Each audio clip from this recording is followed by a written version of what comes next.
এসে।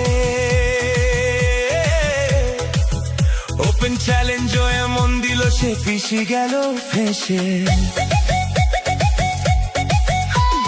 নন্দীগ্রামের দামাল ছেলে ভবানীপুরে এসে ওপেন চ্যালেঞ্জ এমন দিল পিছি গেল ফেঁসে।